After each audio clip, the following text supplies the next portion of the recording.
Lecture 36, Mythology as a Path to Wisdom.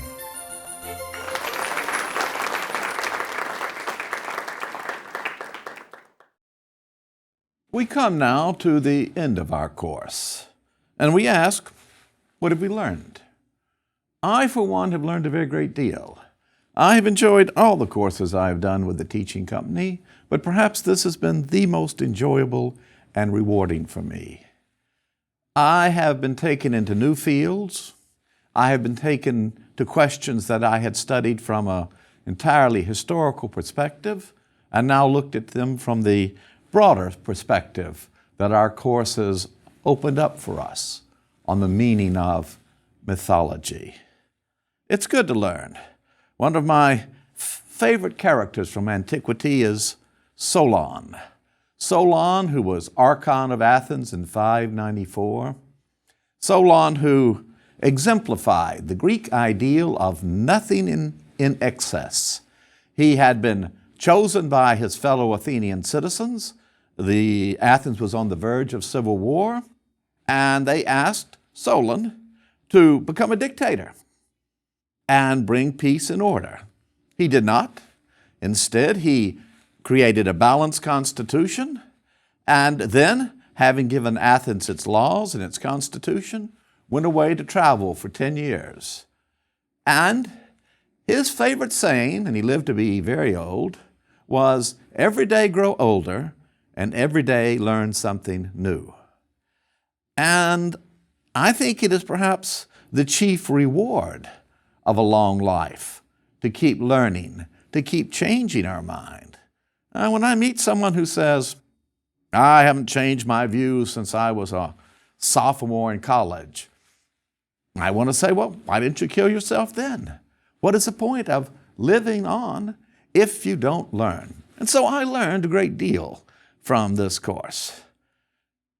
And when I talk about learning, I want us always to distinguish the three stages of learning: information, knowledge, wisdom. Information is all about facts, frequently so-called facts. Information is what we find on the internet today. We are literally overwhelmed by information today. What pours out of the television, 24-hour-a-day coverage of news, and then the Twitter and the Facebook. It's, in many ways, not much more than the gossip of the marketplace in ancient Athens or in ancient Rome.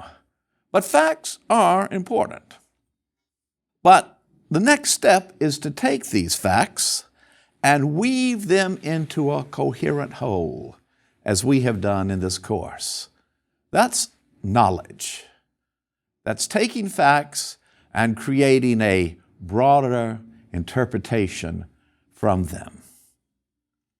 But the final step, and it's the step we don't always take, is then to apply that knowledge to how we live our life. That's wisdom. That's why Socrates was a philosopher, a lover of wisdom. He pursued wisdom. And we may not always attain it, or we may know the lessons we should apply, but fail to apply them. But I hope we have learned both facts, knowledge, and we will draw wisdom from this course. Facts. We have learned how to define a myth. That a myth does not necessarily mean a false story. Myths have historical kernels. Not all of them. Creation myths, for example, do not have a historical kernel that was witnessed by a living human being. But myths like the story of Troy, King Arthur, Gilgamesh, these all have real, solid historical kernels. And we have learned that myths are a means by which societies in all places and in all times have conveyed higher truths. They are a means by which each society, each age of that society, expresses its hopes, its values, its disappointments. And each age may change that myth as it grows and develops. Thus we learn that the mythopoetic imagination, the ability of humans to create myths, is universal. Every society has its myths. And we have also learned that myths and truth and history are not always easy to distinguish. In fact, events that occur in the full light of history can become disputed and take on the attributes of a myth. Thus it is that whether or not George Washington, as we discussed in our first lecture, whether or not Washington actually prayed at Valley Forge, rests entirely on secondhand evidence. And yet, it certainly expresses the deeper truth that George Washington was a very religious man and believed that God stood behind the cause of the American Revolution. That same lecture, we looked at one of the most photographed and discussed incidents in World War II, the raising of the flag on Iwo Jima. We saw how even the official histories of the Coast Guard and the U.S. Marine Corps differed on such points as where the flag came from. And then there seemed to be at least two raisings of the flag. The first one, almost spontaneous, and the other then perhaps carefully posed. And a very successful book was written by one of the last survivors of the flag raising on Iwo Jima, the one that caught the eye of the cameraman Joseph Rosenthal and is our traditional view of the flag raising, that the last surviving, one of the last survivors would never talk about it. John Bradley, the second-class pharmacist mate. But his son started out on a quest, just like a mythological hero, to find out about his father and the true story, and wrote a moving book, The Flags of Our Fathers. Truth mattered.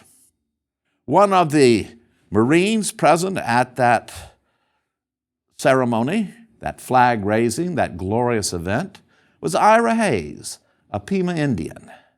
And as he went on the bond tour around America that grew out of the story of the flag raising, he became more and more disturbed because one of the men who had been there was Harlan Block. He had been killed in action on Iwo Jima, his body torn apart by an artillery shell. But when the photograph appeared in the newspapers, his mother recognized him. She recognized him from his rear end. Another name was attached to that rear end, but she said, "I've diapered it so many times." Well, she went to her congressman.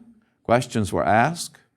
But Ira Hayes came back home after the war, not to wealth and fame, but to a hard life, alcoholism, depression. But he thought the truth was important enough to hitchhike and walk all the way from Arizona to Texas to tell Harlan Block's mother and father that he indeed helped raise that flag. So truth matters, but we must distinguish in our study of history and myth and heroes between searching for the truth and debunking. Debunking, that is, to my mind, the notion of a petty sort of person. We live in an age of debunking. Already after World War I, the journalist H.L. Mencken was the leader of the debunking of American history and the view of the founders as calculating, greedy men who carried out this revolution and then the Constitution just to make more money. So debunking. debunking the stories of King Arthur, debunking the enormous achievement of Heinrich Schliemann in finding the gold of Troy and proving that Troy existed and that there was a Trojan War and that Mycenae was a city rich in gold, trying to debunk his efforts. So debunking is an ignoble profession, attempting to find the truth behind the myth that can lead us to great and glorious knowledge and even to wisdom. Facts. There was a Trojan War, we've learned. 2, Gilgamesh was a real historical figure. And both Homer and the Epic of Gilgamesh show us that frequently great myths become the subject of great books. And like a great book, a great myth has a great theme. It will be written in language that are told or sung, in language that elevates the spirit, and myths speak across the ages.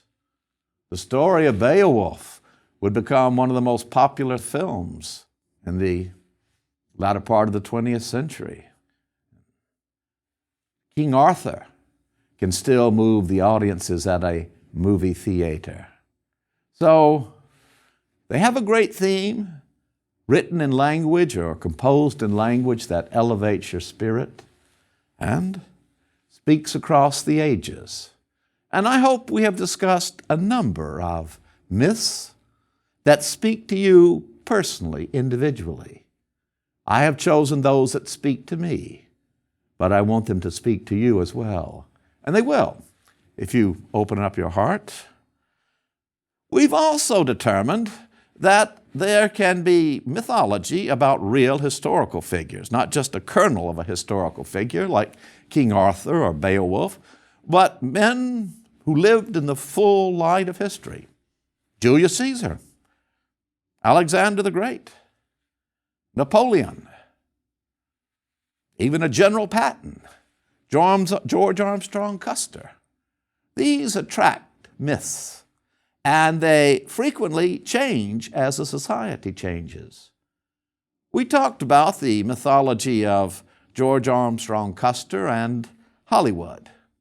And in the film starring Errol Flynn, they died with their boots on, he's a hero. But by 1969 and 70, our country was in chaos. There seemed to be a revolt against all kinds of authority. Above all, our country was pictured, our government was pictured as being evil and carrying on unnecessary wars. And indeed, the newspapers in 1968 told the terrible story of the massacre at My Lai, going on into 69 and 70, a brutal massacre in a small Vietnam village. But Hollywood then took that and turned Custer into a villain, riding down and shooting innocent Native American women and children. And he became a villain rather than a hero. We have also learned that there can be myths that do not convey higher truths, but higher lies. The story of the Battle of Kosovo in itself is a noble story of the struggle of the flower of Serbian nobility to hold back the forces of the Islamic Ottoman Turks, and the song of Kosovo Polje, the song of the field of the blackbirds, is one of the most moving works in all of epic poetry, this Serbian epic. But then, in 1990, when Serbia rose again, the myth of Kosovo took on the elements of justifying genocide. But the most evil lies of all were those of the Nazis. Arminius was a true hero, celebrated by the historian Tacitus, celebrated by his Roman enemy as, without doubt, the liberator of Germany. and the man who defeated the Romans, not just in battles, but in war. The Nazis took all of this mythology of the Germans, their eternal struggle against Rome, and transformed it, making use of modern technology, movies, radios, transformed it into such an evil set of lies, marginalizing a whole group of people, that ordinary Germans by the millions, believing in these lies, carried out acts that will forever resound through history as the epitome of evil.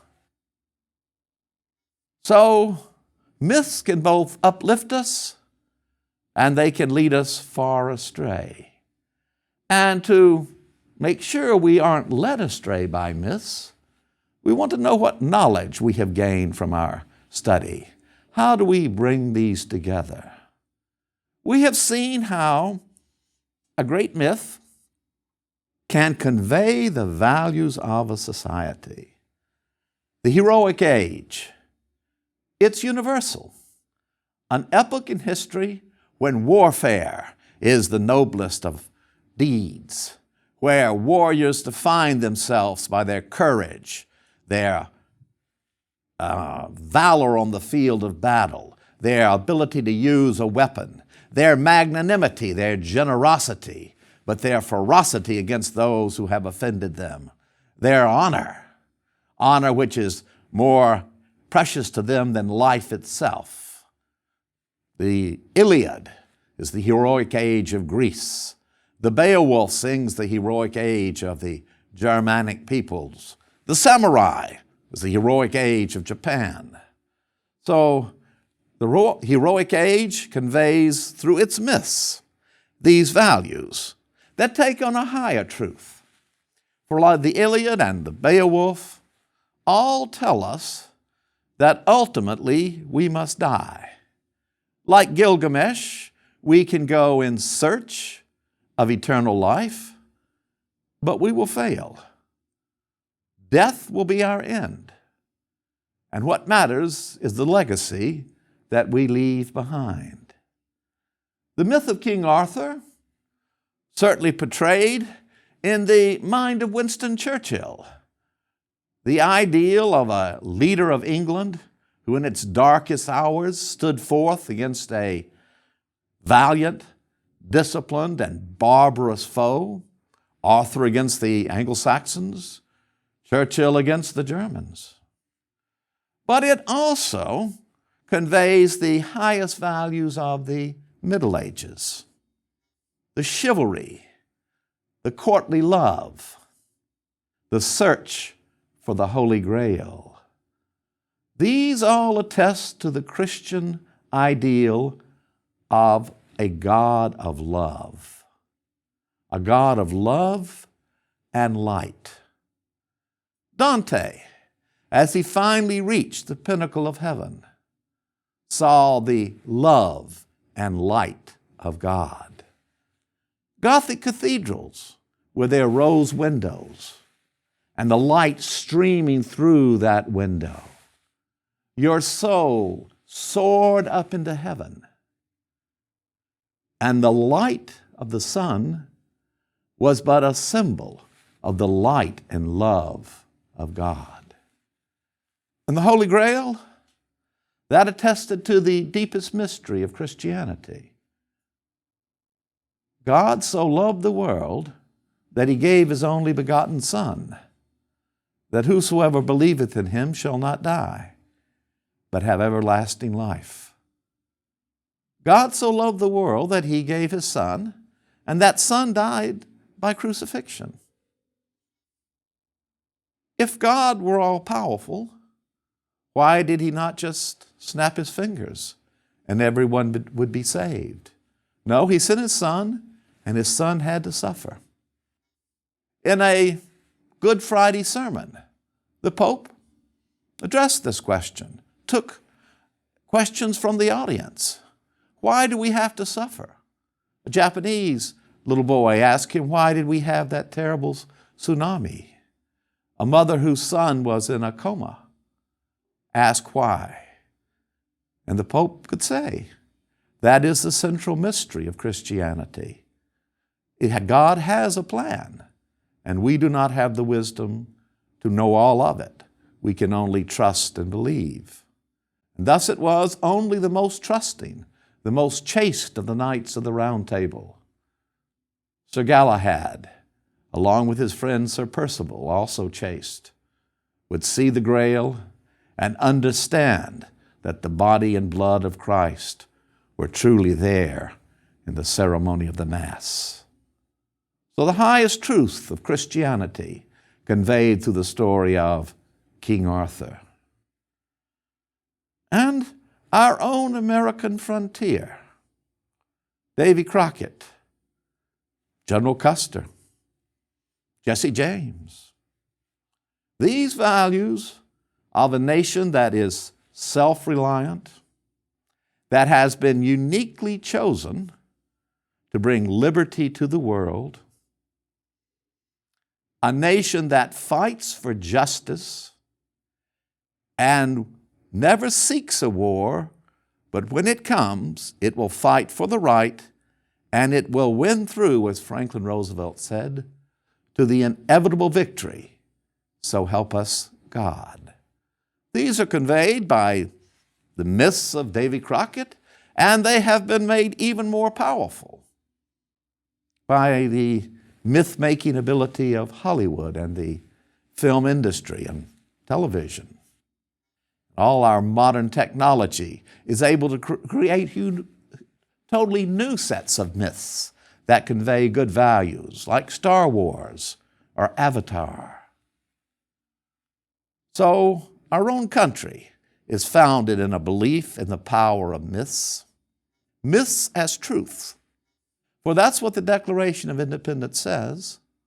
We hold these truths to be self-evident, that all men are created equal, and they are endowed by their Creator with certain unalienable rights, among which are life, liberty, the pursuit of happiness. You cannot prove that with science. It is a fact that the facts of science change. What you learn today is a fact. Tomorrow may be disproven. But those fundamental truths of equality, life, liberty, and the pursuit of happiness, they will endure through the centuries. Myths show us that there is a universal set of values, common in all places and in all times, based upon the idea of absolute right and absolute wrong. Now, whenever I tell an audience I believe that values should be taught in schools, a hand will immediately be raised and say, well, whose values? I would suggest you could bring together a group of Catholics and Protestants, Jewish people, Mormons. You could bring together a group of Hindus and Buddhists, Muslims. They would all agree on a fundamental set of values, the values that we have studied in our myths, like the search for truth. Justice must triumph over what is wrong. And it is also most interesting that all of these myths, all around the world, the Native American, the myths of India, China, Greece, Rome, the Middle Ages, they all center upon our relationship to God. The divine is at the center of all of these myths. And so many of them try to explain the ways of God, the ways of the divine to humans. So we studied Genesis and Exodus and saw how that story, the age of the patriarchs and Moses, is fully within the historical context of the Middle East at that time, but would speak across the ages and to the creation of a new state of Israel, and touched the heart of Harry Truman, who, based upon his belief in the Bible, recognized that new state. So we've gained a great deal of knowledge, but how are we going to apply this to ourselves? How are we going to apply it, each of us, to our own lives? Well, we have learned that frequently the hero in a myth has a miraculous birth. I would suggest to you that we understand that every birth of every human child in this world is a miracle. That nature itself is a miracle. We understand it now differently than did the writer at the time of Genesis, traditionally Moses. We understand nature differently now. We look at it differently now. But we still cannot explain the miracle. The miracle of why every spring the dead trees bring back their blossoms and their leaves. Why in fall those same leaves turn beautiful colors and fall off. Why the stars will be in the same place this time next year. So nature is a miracle. Every human is a miracle. And every one of us ultimately goes on a quest. Our heroes went on quest. Gilgamesh, the quest for everlasting life. Jason, the quest for the golden fleece. Each of us can go on a quest, and it is never too late to begin. Oh, I take great comfort in the fact that Moses was 80 when God called him. Oh, so many companies today, they look for that young CEO with fire in his belly. Well, Moses had more fire in his belly than 100 young CEOs. But Moses also didn't want to go. He did not want to take up that quest. And it is truly said that we sometimes find our destiny on the road that we take to avoid it. So understand that your life is a quest, and you will die, at least a physical death. What will you leave behind? Will it be a legacy of great wealth, a legacy of much hard work done, and a little plaque at the end of your days of service to a company? Or will you really leave the world a better place, the way a King Arthur did, the way that a Gilgamesh did? I have built the walls of Uruk, and they are good.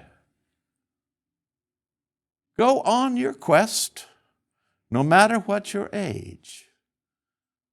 Now, myths like Oedipus have raised for us the question of fate or free will.